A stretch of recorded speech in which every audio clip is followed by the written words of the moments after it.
Pour s'attaquer au déficit de la sécurité sociale, le gouvernement planche sur le déremboursement de 600 médicaments jugés peu efficaces. Qu'en pensez-vous ?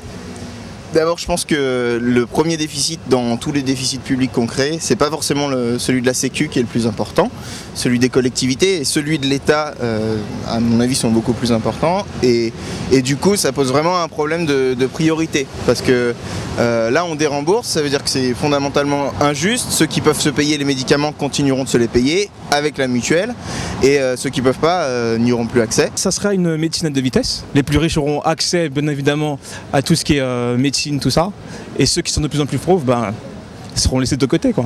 Écoutez, le problème est à l'envers. Le problème, il faut le prendre à l'endroit. Il vaut mieux d'abord s'attaquer à toutes les fraudes qui existent. Et Dieu sait qu'il y en a, plutôt que s'attaquer d'abord à des gens qui sont malades et qui ont besoin de médicaments, qui n'ont pas on va dire, des revenus substantiels, comme certains.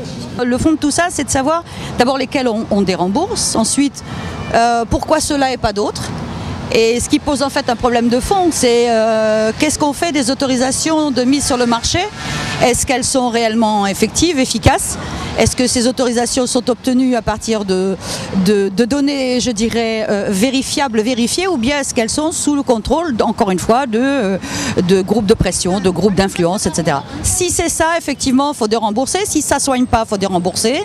Et puis après, je pense qu'il faut surtout apprendre aux gens à s'autoréguler par rapport aux médicaments. Le déremboursement de certains médicaments n'est pas forcément un mal s'il est étudié, examiné de manière très attentive. Une bonne façon de faire des économies, je pense, ce serait de ne pas constamment revenir sur des dépenses publiques qui ont déjà été faites. Concrètement, pour classer un médicament, il y a des études qui sont faites et donc on pourrait faire confiance à nos services de santé.